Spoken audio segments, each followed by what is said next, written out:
Your cat has a list of rules for you. You just don't know it yet. Most owners think they understand their pet's boundaries, but cats communicate almost everything through small, silent signals people walk right past every day. When you miss those signals over and over, your cat doesn't complain. They don't scratch the furniture out of spite or refuse to eat to prove a point. They simply start pulling away, one quiet moment at a time. Today we're breaking down 6 of those unspoken rules, the ones your cat is testing you on right now without you realizing it. And the last one reveals something about your relationship with your cat that most owners never notice until somebody points it out. Rule 1. Scooping them up without warning. Picture this. Your cat is lying peacefully on the couch, and you walk over, reach down, and lift them up in one smooth motion because you want to cuddle. Sounds sweet, right? To you, maybe. To your cat, that moment can feel like the ground disappearing beneath them without notice. Cats experience the world through control. Their entire nervous system is built around knowing exactly where their paws are and what's coming next. When you scoop them up from behind, or lift them before they see you coming, you take that control away in an instant. Their body shifts from relaxed to alert because being lifted off the ground without warning mimics what a predator attack would feel like. That's not an exaggeration. It's instinct running underneath thousands of years of evolution that hasn't caught up to your living room. Veterinary behaviorists who study handling stress in cats have found that cats picked up suddenly show measurable spikes in heart rate, even when the person doing it loves them deeply. The fix isn't complicated. Let your cat see your hands coming first. Crouch down to their level. Give them half a second to decide whether they want to be picked up. That small pause is the difference between a cat who melts into your arms and one who tenses the second their paws leave the ground. Stay with me, because how your cat responds to being picked up later in this video is going to tell you something you weren't expecting. Rule 2. Raising your voice when they misbehave. Your cat knocks something off the counter, or scratches the corner of the couch you just replaced, and before you can stop yourself, you snap at them. A sharp no, a raised voice, maybe even a clap of your hands to startle them off the furniture. It works in the moment. They jump down immediately, so you assume the lesson landed. It didn't. Cats don't process a raised voice as discipline. They process it as danger.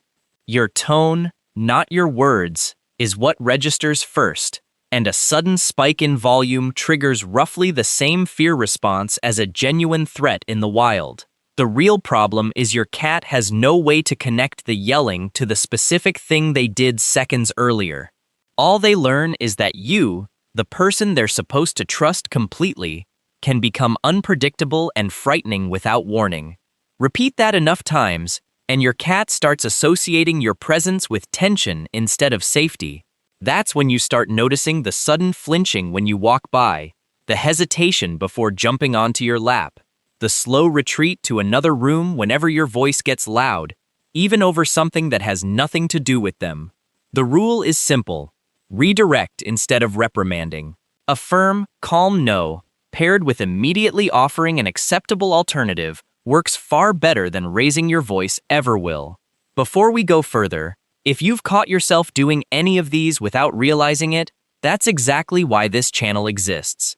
Hit subscribe here at Pawsychology so you don't miss the rest of what your cat has been quietly trying to tell you. Rule 3. Interrupting their grooming sessions. You've seen it 100 times. Your cat settles into a slow, deliberate grooming session, and right in the middle of it, you decide it's the perfect moment to pick them up, move them to another room, or start petting the exact spot they were working on. It feels like nothing. To your cat, it's a disruption of one of the most important rituals in their day. Grooming isn't just about staying clean. It's a self-soothing behavior wired directly into a cat's nervous system. When a cat grooms, their heart rate actually slows down. It's the feline equivalent of taking a deep breath, a built-in way to regulate stress and settle their body after any kind of stimulation, good or bad. When you interrupt that process before it's finished, you're not just being a little annoying, You're cutting off the one tool they have to calm themselves back down. Animal behaviorists have noted that cats frequently interrupted mid-groom tend to show more signs of low-grade, ongoing stress than cats simply allowed to finish uninterrupted. The rule here is patience. If your cat is mid-groom, let the session run its course before you scoop them up or start petting them. A few extra minutes of waiting costs you nothing, but it quietly tells your cat that their need to self-soothe matters more to you than your own timing. Rule 4. Cornering them when they're scared. A loud noise outside, a new visitor at the door, the vacuum turning on, and your cat bolts under the bed or behind the couch. Your instinct is to go after them, to coax them out, maybe even reach in and pull them toward you so you can comfort them. It feels caring. To your cat, it can feel like the scariest part of the entire event. When a cat is frightened, their whole strategy for survival depends on having a clear escape route available. Hiding isn't just about being out of sight. It's about controlling the exits. The moment you follow them into that tight space and block their path out, even with the gentlest intentions, you've just removed the one thing helping them feel safe again. Their brain doesn't register your affection in that moment. It registers being trapped. Feline stress researchers describe this as one of the fastest ways to turn a temporary scare into a lasting association between you and danger, especially if it happens more than once. The rule is restraint.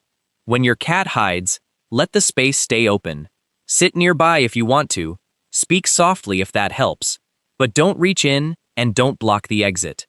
Let them come out entirely on their own terms, and they'll usually come back to you faster than you'd expect. Rule 5. Forcing belly rubs when they roll over. Your cat rolls onto their back, stomach fully exposed, maybe even stretching those front paws out, and it looks like the clearest invitation in the world. So you reach in for a belly rub, and seconds later you've got claws wrapped around your wrist and teeth pressed against your hand. It feels like a total betrayal. It isn't. A cat exposing their belly is one of the highest forms of trust they can show you.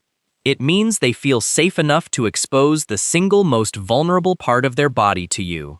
But that display is about trust, not consent to be touched there. The belly sits directly over major organs and is packed with sensitive nerve endings, which means even a cat who adores you will often defend that area on pure reflex the instant a hand makes contact. Misreading that rolled-over pose as an open invitation is one of the most common mistakes cat owners make, and it's also one of the easiest to avoid once you understand what's actually being communicated. The rule is to appreciate the gesture without acting on it. Let a belly-up roll be exactly what it is, a sign of comfort and trust, and stick to scratching the areas your cat has already shown you they enjoy, like the cheeks, the chin, or the base of the ears. Rule 6. How they respond when you go to pick them up. Earlier, we talked about how scooping your cat up without warning can feel like a small ambush to their nervous system. This is where that idea comes full circle, because the way your cat's body reacts the instant you lift them off the ground is the clearest, most honest signal they will ever give you about how safe they truly feel in your hands. A cat who goes soft and loose the moment you pick them up, who lets their legs dangle and their full weight sink into your arms, is telling you something significant about your bond. Every instinct in their body is built to brace for danger the second their paws leave solid ground, and choosing to override that instinct around you is a form of trust that took real time to build. A cat who tenses slightly, who keeps their paws tucked and their body a little rigid, still trusts you, but they haven't fully let go of that old instinct to stay ready just in case. That's not failure on your part. That's simply a cat who's still building the case for you, day by day, based on how you've handled the 5 rules we just talked about. And a cat who squirms, pushes away immediately, or avoids being picked up altogether isn't broken and isn't lost to you. It usually just means one of those unspoken rules got missed somewhere along the way, and the good news is, every single one of them can be rebuilt starting today. None of this is permanent. Every interaction is a fresh chance to prove to your cat that you're worth that kind of trust. If this changed the way you'll look at your cat tonight, that's exactly what we do here at Pawsychology every week. Hit subscribe so you never miss the next rule your cat has been quietly waiting for you to learn.